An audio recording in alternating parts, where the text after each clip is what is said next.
Thank you. नमस्कार, मी वृषाली कदम. जय महाराष्ट्रच्या coffee with Kadam या खास कार्यक्रमामध्ये आपल्या सगळ्यांचं स्वागत आहे. आज आपल्या कार्यक्रमामध्ये कौशल्य विकास मंत्री आणि मुंबईचे गार्डियन मिनिस्टर पालकमंत्री मंगलप्रभात लोढाजी आलेले आहेत. मंगलप्रभात लोढाजी, खूप खूप स्वागत आपल्या जय महाराष्ट्रमध्ये आणि कॉफीमध्ये आले त्याबद्दल धन्यवाद. खरं तर कौशल्य विकास मंत्रालय हे तुमच्याकडे आधी पण होतं आणि कौशल्य विकासच्या माध्यमातून रोजगार निर्मिती हा एक महत्त्वाचा विषय तुम्ही गेली अनेक वर्ष हाताळत आहात. मला एक सांगा, तुम्ही सुद्धा रोजगार निर्मिती करता, लोकांना रोजगार देता आणि त्या अंतर्गत तुमच्याकडे हे जे खातं आलेलं आहे कौशल्य विकास, त्या माध्यमातून आजपर्यंत किती मुलांना रोजगार मिळालेला आहे किंवा त्यांना एंटरप्रेन्युअर तुम्ही बनवलेलं आहे, व्यावसायिक बनवलेलं आहे, त्यांना ते शिक्षण दिलं आहे? वैशालीताई, असं आहे की कौशल्य विकास हा भारताची आत्मा आहे. बरोबर. पूर्वीपासून आपण हजारो वर्षापासून सर्व कौशल्य आहे का असा 62,000 आपल्याकडे कौशल्य होते. आता हळूहळू ते भारतामध्ये मशिनरीचा विकास झाला आणि कौशल्याचा उपयोग कमी झाला. पण आत्ता जी आज जी स्थिती आहे त्यामध्ये जोपर्यंत आपला मुला-मुली स्किल्ड होत नाही, कौशल्ययुक्त होत नाही, तोपर्यंत काही खरा नाही आहे. आता भारताच्या फॉरेन बिझनेसमध्ये पार्टिसिपेशन फक्त 4% आहे आणि आपली पॉप्युलेशन विश्वची 30%पेक्षा जास्त आहे.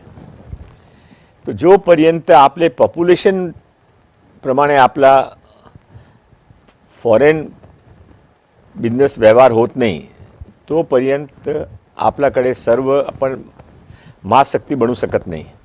आणि त्यासाठी जे काही गोष्टी हवा आहे त्यामध्ये एक प्रमुख गोष्टी म्हणून कौशल्य विकास आहे. माझ्याकडे माननीय मुख्यमंत्री देवेंद्र फडणवीस साहेबांनी कौशल्य विकास विभाग दिला होता. मी त्याच्याकडे मागून घेतला होता, मला मंत्री केला. नंतर मी त्यांच्याकडे गेलो आणि त्याने विचारलं का तुम्ही कोणाने कमिटमेंट नाही केलं असेल तर माझ्या कौशल्य विकास विभागात द्यावा. त्यावेळी कौशल्य विकास विभागाचा काय असा काही महत्त्वाचा विभाग असा कोणाने वाटत नाही. आधी तशी स्थिती आहे. तरी पण माझा आवडता विषय होता आणि मला माहीत होता की माननीय प्रधानमंत्री नरेंद्र मोदीने ज्यावेळी ते 2014मध्ये भारताचे प्रथम वेळा प्रधानमंत्री झाले त्यावेळी त्याने एकच प्रथम जे सेपरेट नवीन विभाग सुरू केला ते कौशल्य विकास विभाग होता. 1 महिना ते प्रधानमंत्री झाले, 1 महिन्यानंतर कोणाने त्याने विचारला होता, असंही ते आपण जसे गप्पा मारला बसले त्याप्रमाणे की माननीय प्रधानमंत्री आता आपण मुख्य प्रधानमंत्री झाले, पण कधी आपण प्रधानमंत्री नाही झाला असताना आपलं काही मंत्रिमंडळामध्ये घेतलं असतं तर आपला आवडता विभाग कोणचा असता? त्याने 1 सेकंडमध्ये जबाब दिला होता की कौशल्य विकास विभाग. आणि माननीय मुख्यमंत्री देवेंद्र फडणवीस साहेबांनी पण 2015मध्ये ते कौशल्य विकास विभाग सुरू केला. आपण समजू शकता की असे देशचे महाराष्ट्राचे मोठे नेता कौशल्य विकास विभागाबद्दल किती त्यांच्या मनामध्ये आहे. हां, आमचा बजेट फार कमी आहे. आमच्याकडे हा सर्व ठिकाणी आपापले कौशल्य विकास विभागचे काम सर्व डिपार्टमेंट वेगळे वेगळे करता. एकत्र असते तर थोडं चांगल्या रीतीने आम्ही सर्व बजेटचा उपयोग करू शकत होते. पण तरी पण माननीय मुख्यमंत्रीजी मार्गदर्शनामध्ये आणि माननीय प्रधानमंत्रीजीचे निर्देशानुसार आम्ही हा मागचे 3 वर्षामध्ये, मी 3 वर्षापासून हा खाता माझ्याकडे आहे, 4 वर्षापासून. तर 4 वर्षामध्ये आम्ही कमीत कमी माझी मताप्रमाणे 5 लाखपेक्षा जास्त लोकांना रोजगार, स्वरोजगार आणि इनोव्हेशन स्टार्टअपच्या काममध्ये मदत केली आहे. हा आत्ता धडाक्याने वाढणार आहे. आता ते यावेळी या पुढचे 4 वर्षामध्ये या 5 लाखच्या फिगर कमीत कमी 10 लाखपर्यंत जाईल. कौशल्य विकास याची संकल्पना किंवा व्याख्या तुम्ही कशी करता? कारण एक फार मोठा वास्ट कॅनव्हास आहे कौशल्य विकास. कारण कौशल्य विकास म्हणजे स्किल डेव्हलपमेंट. प्रत्येक गोष्टीत जे तुम्ही काम करता त्याच्यामधलं स्किल, त्याच्यातलं बेस्ट तुम्हाला प्रशिक्षण तुम्ही ह्याचं देताय आणि यामध्ये किती प्रकारची अशी कामं येतात? मी कौशल्य विकास म्हणजे थोडक्यात सांगायचे असेल तर आपल्याकडे एक वाहन चालक आहे. ते वाहन चालवता, पण ते वाहन ज्यावेळी ड्युटीवर आहे तर कधी ते झोपता, कधी तर ते गाडीचे क्लीननेस बरोबर नाही आहे तरी पण त्याने काही प्रॉब्लेम नाही आहे. कधी कोणी दोन्ही लोक बोलतात त्यामध्ये ते ऐकता की काय बोलत आहे. हा एक गोष्ट झाली. आणि अजून एक नवीन ड्रायव्हर आला. आपण ते फार चांगली रीतीने आपला ड्रेसअप करतो, चांगली रीतीने फाटक ओपन करतो, आपला गाडी चांगली रीतीने चालवतो, आपल्या ड्युटीवर काम करतो, थोडं बहुत ते जे भाषा अपेक्षित आहे तिथे ते भाषा पण बोलतो. हा जे पूर्वीच्या जे होता आपल्या मनामध्ये नेहमी असता की कधी त्याने काढून नवीन ड्रायव्हर आणू. हा जे नवीन आला त्याबद्दल आपल्या मनामध्ये कधी असं नसतं. आपल्या मनामध्ये त्याने 10,000 रुपये जास्त देऊ पण त्यानेच ठेवू. हा कौशल्य आहे. दोन्ही गाडी चालवता पण गाडीमध्ये चांगली रीतीने गाडी चालवता हे कौशल्य आहे. हे जे फरक आहे ते कौशल्य विकास करण्याचं काम आमच्या विभागाच्या माननीय मुख्यमंत्री माननीय प्रधानमंत्रीजीने दिलेलं आहे. कौशल्य विकासासाठी आता सरकारच्या कोणत्या कोणत्या अशा योजना सुरू आहेत की ज्याच्याबद्दल तुम्हाला बोलावंसं वाटेल आणि खास करून ह्या टेन्युअरमध्ये तुम्ही स्टार्ट केले आहेत? या टेन्युअरमध्ये आपण एकतर ते जे आमचे सेक्टर काउन्सिलमध्ये बाहेर आपण लोकांना शिकवत होते, तर माननीय मुख्यमंत्रीजीने आमचा निर्देश दिला की तुम्ही ITI तुमच्याकडे आहे, तुम्ही तिथे सुरू करावा. तो आम्ही सर्व सेक्टर काउन्सिलचे काम आता आमच्या ITIमध्ये सुरू करण्याचा निर्णय 10 दिवसापूर्वी घेतलेला आहे. त्याशिवाय आत्ता परवाईच माननीय प्रधानमंत्रीजी हस्ते 75,000 शॉर्ट टर्म कोर्सेसचा पहिला बॅच आम्हाला सुरू करायचा होता. पण ते माननीय प्रधानमंत्रीचे 75वे वाढदिवसानिमित्त पण आम्हाला 1,03,000 ॲप्लिकेशन आली. आता त्यामध्ये आम्हाला कमी करावं लागेल. पण ते शॉर्ट टर्म कोर्सेसमध्ये जे आम्ही फक्त पूर्ण त्या डिसेंट्रलाइज पॉलिसीने केलेलं आहे. खाली ज्याने जे शिकायचं असेल त्याने ते आम्ही शिक्षण देऊ. आणि आम्ही IMCचं गठन केलं. IMC ते चालवणार आहे. आमची अशी अपेक्षा आहे की यावेळी फर्स्ट बॅचमध्ये 75,000, सेकंड बॅचमध्ये 1,00,000, नंतर 1,25,000 असा एक वर्षामध्ये कमी कमी आम्ही 4 ते 5 लाख लोकांना शिक्षण देऊ. हा ॲडिशनल आहे. हे आमचे ITIचे वेळचे नंतर आहे. ITI 3 वाजता संपती नंतर आम्ही करू ना. फक्त पूर्ण त्या डिसेंट्रलाइज पॉलिसीवर आहे. आम्ही यामध्ये काय करणार नाही आहे. आम्ही त्याने इक्विपमेंट दिले, कोर्स त्याने सूचित केले, टीचर्स त्याने अपॉइंट केले, कोऑर्डिनेटर प्रिन्सिपल त्याने अपॉइंट केले. आणि ते आम्ही ते आदिवासी सोडून इलाका सोडून जे सर्व ITI आहे ते नो प्रॉफिट नो लॉसवर चालवणार आहे. ते फीस चार्ज 1,000 ते 5,000 त्यांची फीस असेल. लोक एक आमच्या बॅच बघितला तर नंतर आपसात ते नंतर आमच्याकडे नक्की येतील. NSDC याबद्दल नेमकं तुम्ही काय सांगाल, म्हणजे लोकांना त्याची थोडीशी व्याप्ती कळावी म्हणून? नाही, NSDC कौशल्य विकास विभागाचा एक भाग आहे. ते पण असा ते लोकांना जे संस्था आहे त्याने कौशल्य विकासासाठी मदत करता आणि लोकांचे समोर घेऊन ते कौशल्य विकास करून घेता. खरं तर रोजगार निर्मिती हा जो विषय आहे तो निर्माण करताना कुठल्या अडचणी ना सरकारला देखील सामोरं जावं लागतं रोजगार निर्मितीमध्ये?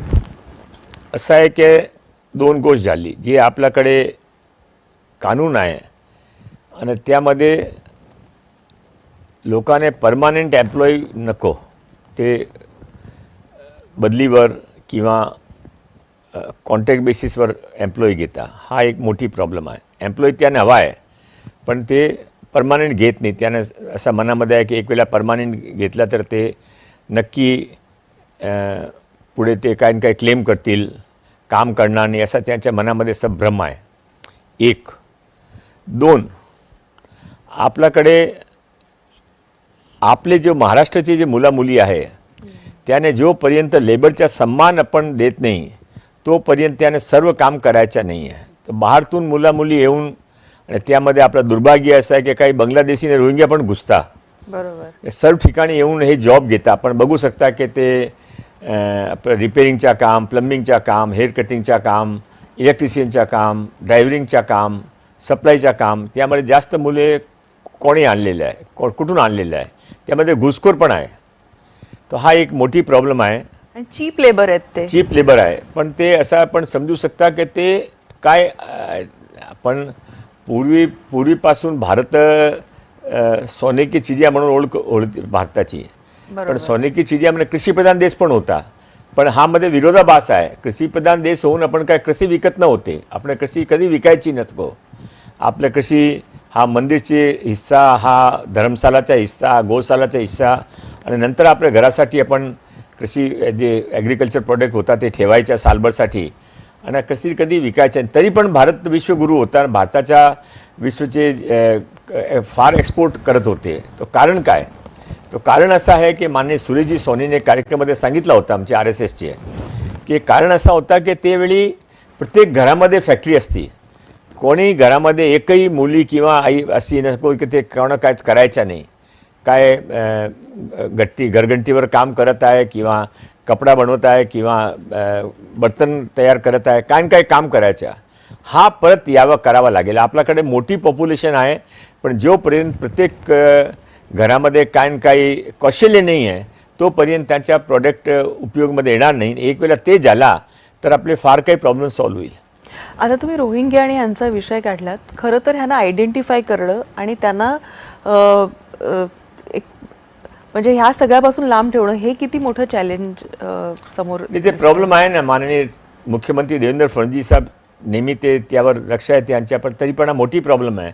आज मी सकाळी मलाडमध्ये होतं, मालवणीमध्ये, तो तिथे जे मॅक्झिमम प्रॉब्लेम होती, मॅक्झिमम शिकायत क्वेश्चन्स जनता दरबारमध्ये लोक आले ते रोहिंग्या बांगलादेशियांची दादागिरीबद्दल आले. मारामारी करता, एन्क्रोचमेंट करता, इलिगल काम करता, खोटे पासपोर्ट बनवून घेता, खोटे आधार कार्ड बनवता, काय काय करता. आणि ते पॉलिटिकल पॅटर्नच पण त्यानं आहे. ते त्याने वोट आणता, इथे काम पण देता, नंतर वोटिंगमध्ये कन्वर्ट करता, इलिगल सरकारी जमीनमध्ये कब्जा करून राहता. हे काय कधी कितापर्यंत चालणं बघू आता आपण. नाही, पण मला असं वाटतं की हा एक मोठी समस्या मला वाटतं आपल्या सगळ्यांच्या समोर आहे. कारण आधी तर हे चीप लेबर स्वस्तातले स्वस्तात म्हणून आतमध्ये येतात, घुसखोरी करतात, जागा घेतात, घरही घेतात आणि म्हणजे म्हणतो ना आपण रेशन कार्ड वगैरे असं सगळं त्यांचं रेडी होऊन जातं. म्हणजे हे काय नेक्सिस आहे हा देखील अतिशय गांभीर्याचा विषय. आणि नंतर आता जसं तुमच्याकडे लोकांच्या म्हणजे कंप्लेंट्स येत आहेत, तक्रारी येत आहेत की त्यांची दादागिरी सुरू झाली आहे. म्हणजे कशा पद्धतीनं हे जे एक सर्कल आहे विशेष ते वाढत चाललंय, हा एक गंभीर मुद्दा या निमित्ताने. म्हणणं अतिशय बरोबर आहे. व्यचरते फार चांगली मोठी प्रॉब्लेम झाली आहे. असं आपण आज सकाळी 2 विषय आले होते. तो एक परिवारानं ऑब्जेक्शन घेतला की तुम्ही ते लिफ्टमधून सामान घेऊ नये.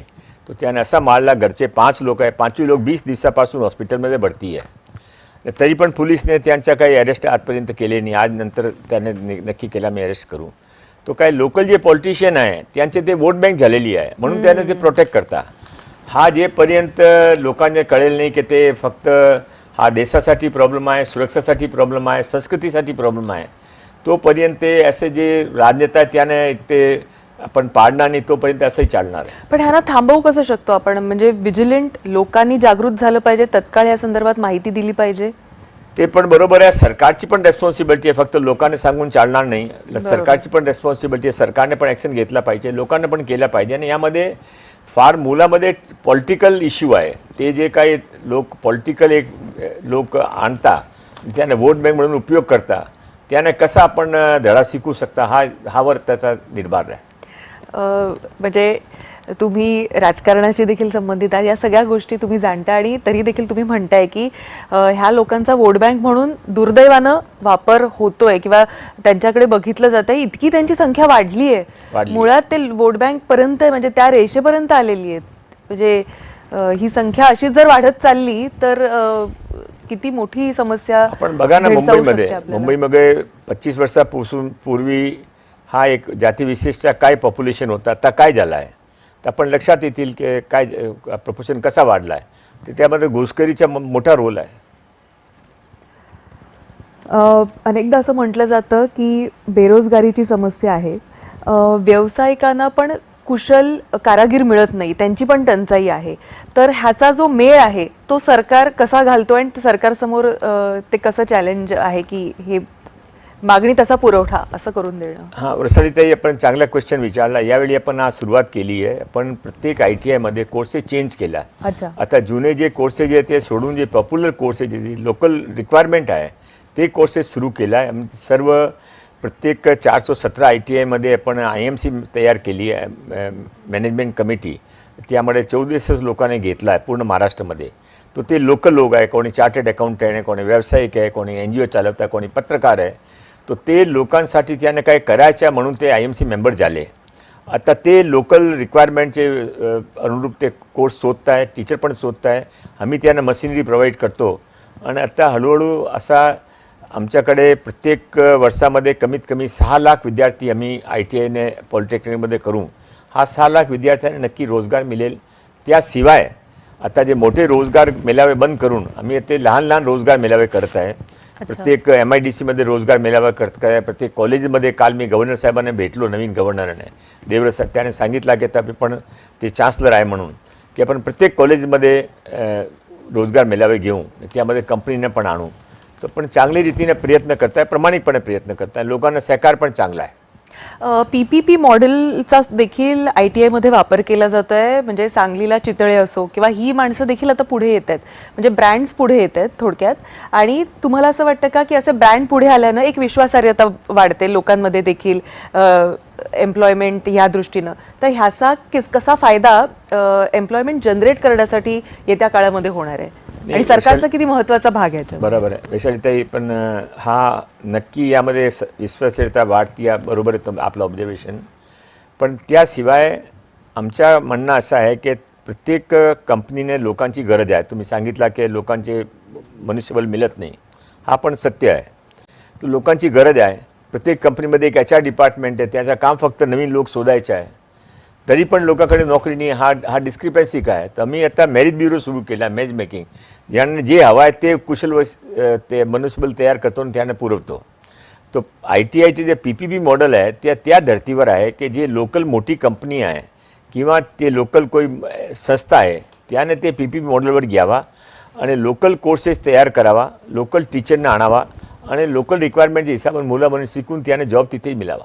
असं ते सक्सेस होणार आहे. मला फार चांगला प्रतिसाद मिळाला आहे. मला वाटतं सांगलीमध्ये त्याचा पायलट प्रोजेक्ट असं काहीतरी करून मग पॅन महाराष्ट्र असं. हां, ते तुमच्या इन्फॉर्मेशन बरोबर आहे. चितले बंधूने आमच्याकडे अप्रोच केली आहे, ते ॲग्री पण आहे. पण त्याशिवाय पण आता आमच्या मनामध्ये असं होतं की 25 ITIने फर्स्ट इयरमध्ये PPP पण देऊ. पण आता कमीत कमी 50 वर फर्स्ट जाईल. ते चांगला प्रतिसाद आहे. मला वाटतं शॉर्ट टर्म कोर्सेस सुद्धा या मंत्रालया अंतर्गत या विभागाअंतर्गत सुरू झालेले आहेत. जवळपास 75,000 मुलांना प्रशिक्षण दिलं जात आहे. मला सांगा, ही जेव्हा मुलं बाहेर पडतील आणि 75,000 लोकांना रोजगार म्हणजे साधारणतः 75,000 घरांमध्ये त्यांची उपजीविका निर्भर करण्याचं एक महत्त्वाचं पाऊल या निमित्तानं दिसतंय. ते चांगला स्कीम आमची माननीय प्रधानमंत्रीजी लॉन्च केली. माकी मुख्यमंत्री उपस्थित होते. सर्व ठिकाणी अतिशय चांगला उत्साह आहे आणि त्याने जोडून आम्ही एक मुख्यमंत्री स्वरोजगार योजना तयार केली आहे. त्यामध्ये मी प्रत्येक वर्षी 5 लाख मुला मुलीने असा एक मोठा सहायता करू आणि त्यामध्ये फर्स्ट इयरमध्ये 1 लाख मुला मुलींना मी सिलेक्ट करून 5 लाख ते 10 लाखपर्यंतच्या लोन 3% दरावर देऊ. 3% त्याने द्यायच्या, 3% आम्ही सरकारतर्फे देऊ. 6% आम्ही ॲग्रीमेंट केला ADB बँकच्या बरोबर. आणि त्याशिवाय त्याने प्रत्येक ITIमध्ये मी मेंटरशिप ग्रुप तयार केला आहे, इनोव्हेशन हब तयार केली आहे. तो फक्त आम्ही असा केला आहे की फक्त पुणे मुंबईमध्ये नको, पूर्ण पॉप्युलेशनचे प्रमाणे ते डिस्ट्रीब्युशन केलं आहे. ते मुला मुलींना आम्ही एक ऑनलाईन परीक्षा घेऊन सिलेक्ट करू. त्यामध्ये त्याने लोनची व्यवस्था करू, मेंटरशिपची करू आणि नंतर 6 महिन्याचे नंतर ते 1 लाख मुला मुली ते 50,000 मुलींना सिलेक्ट करू. त्याने अजून वाढून ते काय मदत करू. यामध्ये फार काही त्याने मदत आम्ही करणार आहे. आम्ही एक चॅटबॉक्स तयार केला. त्याने काही प्रश्न जे हवा आहे, GST नंबर कसा करायचा, एम्प्लॉई लेटर कसा द्यायचा, लीज ॲग्रीमेंट कसा करायचा, पॅकेजिंग कोणाकडे जायच्या, मार्केटिंगसाठी नंबर कसा घ्यायचा, हे सर्व आम्ही एक चॅटबॉक्स मार्फत त्याने फ्री सर्व्हिस करू. आमचं असं मत आहे की या प्रथम येते काय मुला मुली सांगतील की आम्ही पुढच्या वर्ष आमच्या स्टार्टअप करायचा नाही, आम्ही ते चांगली रीतीने आमचा व्यवसाय सुरू झाला आहे. कोणी वडापाव करत आहे, कोणी हेअर कटिंग सॅलून करत आहे, कोणी पॅकेजिंग करत आहे, कोणी ट्रॅक्टर रिपेरिंग करत आहे.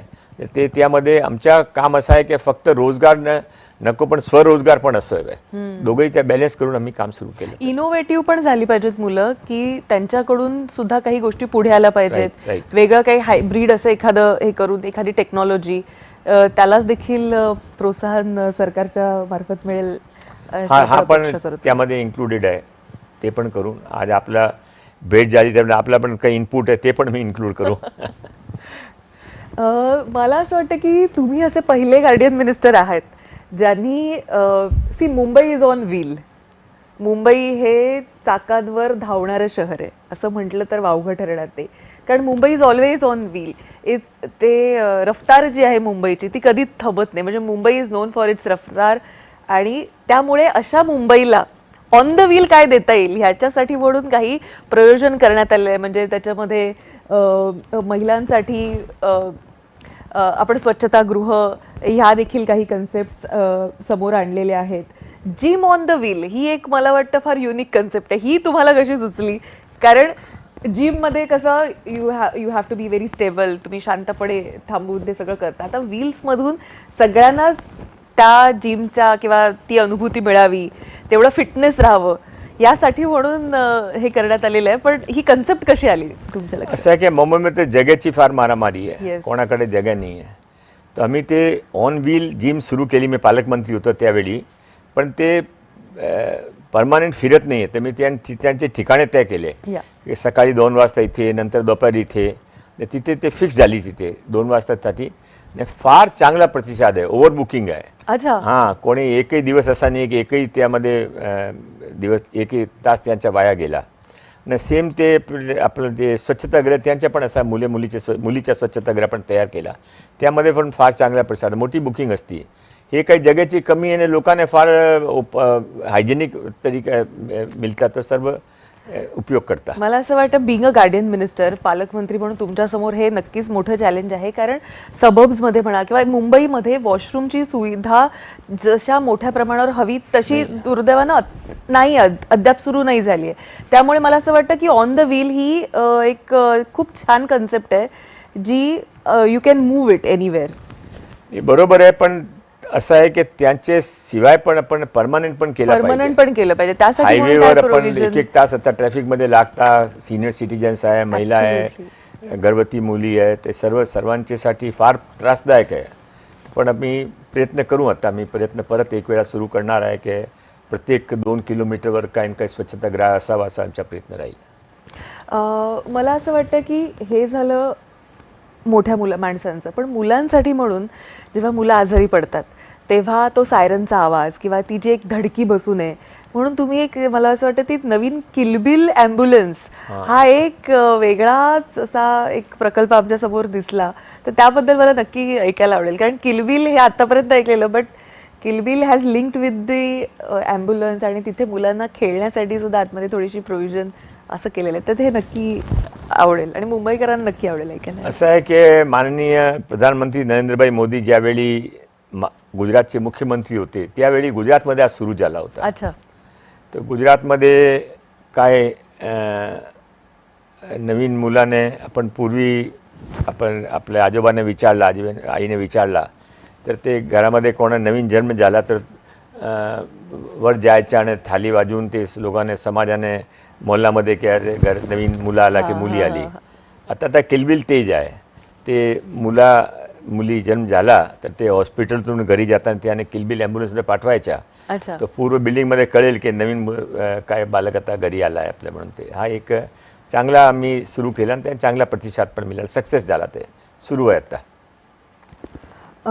सध्या ना गिग इकॉनॉमीची खूप चर्चा आहे. तर गिग इकॉनॉमी भविष्यात वाढत जाईल असं वाटतं तुम्हाला? काय फ्युचर असेल? हां, नक्की वाढेल. माननीय मोदीजीच्या नेतृत्वामध्ये आणि माननीय देवेंद्रजी नेतृत्वामध्ये आता आपण कोणी भारताने रोखू शकत नाही. जे काही हा लोकांना समजमध्ये येतील ने लोक त्याप्रमाणे आपला प्लॅनिंग करतील ते नक्की सक्सेस होतील.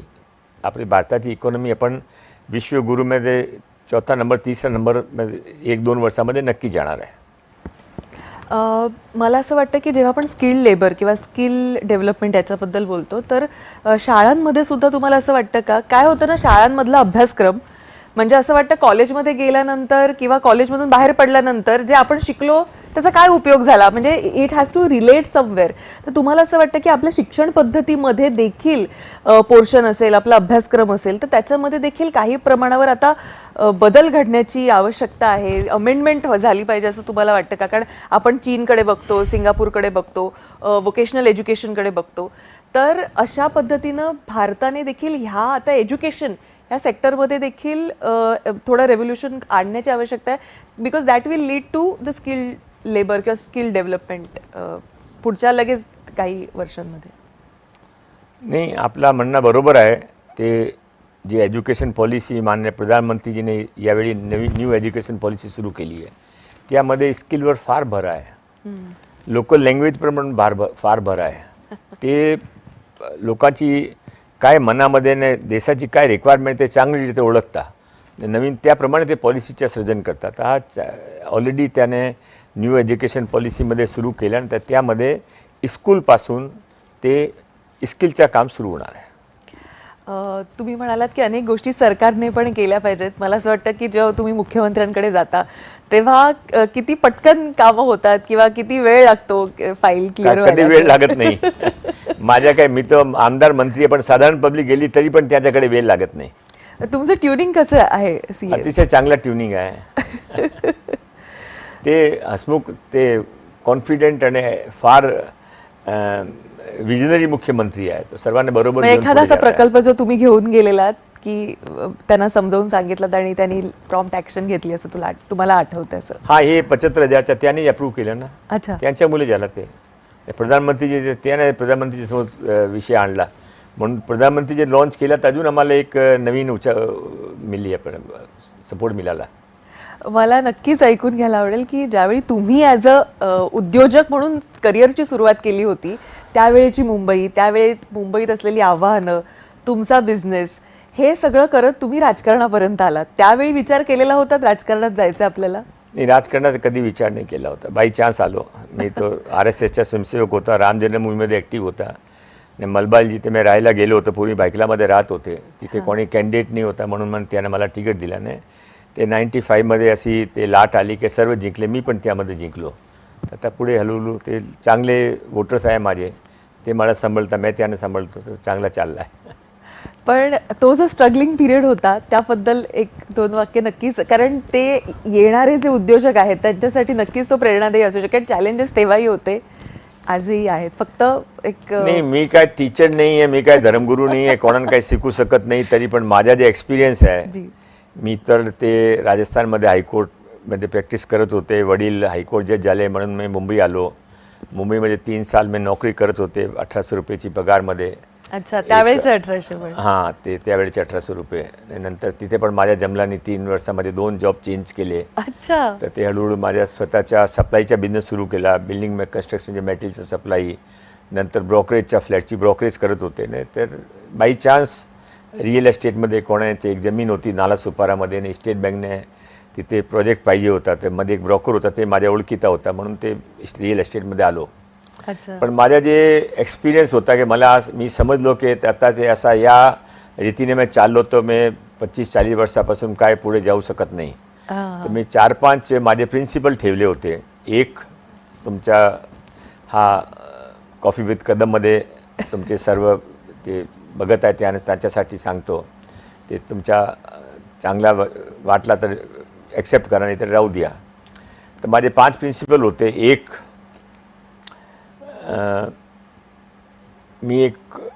मी मोठे लोकांचे लाईफ बघून त्यामध्ये काय माझ्यासाठी काय ते ॲडॉप्ट करत होते. उदाहरणार्थ, त्यावेळी JF केनेडी ते वाढले, त्यांची बायकोने ओनासिस, त्यावेळेचे वरचे सर्वात धनाढ्य व्यक्ती होते जॅकलिन केनेडी, त्याने लग्न केलं आहे. तर ओनासिसची जे जीवन कथा आहे ते मी बघितली होती. त्यामध्ये त्याने काय लिखलं आहे की माझ्या वडिलाने माझ्या आईने सोडला, माझी आईने पण सेकंड मॅरेज केली, तर मी रोडवर आलो. पण मी न्यूयॉर्कचे सर्वात चांगले फुटपाथवर झोपायच्या आणि माझ्या गाडी साफ करण्यात धुवायच्या माझा काम होता, पण मी चांगली गाडी त्याशिवाय मी गाडी धुवत नाही. असा त्यांच्या पॉलिसी निष्कर्ष असा होता की जे काय करायच्या बेस्ट करायच्या. तो आम्ही रिअल एस्टेटमध्ये तेच प्रयत्न केला की जे काही काम करू ते रिअल एस्टेटमध्ये बेस्ट करू. एक होता. दोन, आपला माइंड दिमाग काय सांगतो ते विचार नक्की करायचा. पण कधी दिलने वेगळा सांगितला, मनाने वेगळा सांगितला आणि दिमागने वेगळा सांगितला तर मनाची ऐकायचा. अच्छा. दिल कधी खोटा बोलत नाही. हा माझा सेकंड प्रिन्सिपल होता. माझा थर्ड प्रिन्सिपल असा होता, आपला पुढे जायचा, फास्ट जायचा, पण हार्ड मेहनत शिवाय काय आपला शॉर्टकट नाही आहे. जोपर्यंत आपण परिश्रमची पराकाष्ठा करत नाही तोपर्यंत काय सक्सेस नाही. तो 12-12 तास 14-14 तास काम शिवाय करण्याशिवाय तुम्ही पुढे जाऊ शकत नाही. असे माझे 4-5 प्रिन्सिपल होते. पण ते प्रिन्सिपल घेऊन मी ते पुढं आलो ना. बुजुर्गाचा आशीर्वाद होता, लोकांचे सहकार्य होता. माझे वडील पण भाजपामध्ये होते आणि मी भाजपामध्ये होतं म्हणून नक्की माझ्या बिझनेसमध्ये पण त्यांचा फायदा मिळाला आणि माझ्या व्यक्तिगत जीवनामध्ये त्यांचा फायदा मिळाला. पण त्यावेळी मोठं होत असताना किंवा स्ट्रगल करत असताना अनेक चॅलेंजेस पण आले असतील तुम्हाला. हां, नक्की आले. कसं काउंटर केलं दादा? म्हणजे ते काउंटर आपोआप होता. काय आपल्या प्रयत्नातून काय होत नाही. जे काय असेल ते समोरच्यांचे जायच्या, आपल्या प्रामाणिकपणे त्यांचे कसा प्रयत्न करायचा, फेस करायचा, ते प्रयत्न करायचे. नाही, पण नक्कीच तुमचा ओव्हरऑल जो प्रवास आहे तो अनेकांना प्रेरणादायी आहे. आणि ज्या पद्धतीनं तुम्ही आता नवीन उद्योजक तयार करताय, तुम्ही त्यांना स्किल देताय, ते पण वाखाणण्यासारखं आहे. आणि मला वाटतं मोठ्या लाखोंच्या संख्येनं तुमच्या विकासाअंतर्गत लोकांना कौशल्य मिळतंय. आणि मुंबईचे गार्डियन मिनिस्टर म्हणून देखील येत्या काळामध्ये निवडणुका होऊ घातलेल्या आहेत.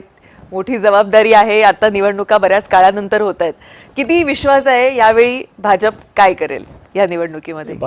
भाजपा नक्की जिंकणार आहे. भाजपाच्या युतीच्या आमच्या महापौर बनतील. भाजपा मोठी भरारी घेणार आहे. तर आपण बघू शकता की लोकांना माननीय मुख्यमंत्री देवेंद्र फडणवीसजीच्या कामावर आणि प्रधानमंत्रीजीच्या कामावर फार विश्वास आहे. हा इकॉनॉमिक सिटी आहे.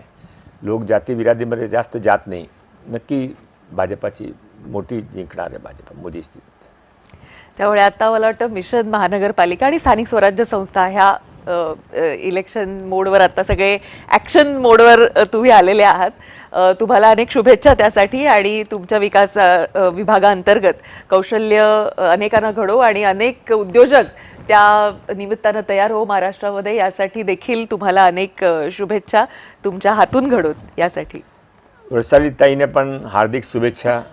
तुम्ही एक सुरुवात कुठून केली मला माहीत आहे. आता जय महाराष्ट्र जसे मोठे चॅनलचे आपण संपादक आहे, सर्व मॅनेजमेंट करत आहे आणि मी तुम्हाला नेहमी बघत आहे. आज जे तुमचा कॉन्फिडन्स आहे ते वाढला आहे. तर तुम्हाला पण शुभेच्छा, तुमच्या सर्व सहकार्याने पण शुभेच्छा. Thank you so much. तुम्ही आज इथे आलात आणि आम्हाला वेळ दिल्याबद्दल. वेळ झालेली आहे आता इथंच थांबायची. तुम्ही कुठेही जाऊ नका. पाहत राहा फक्त जय महाराष्ट्र.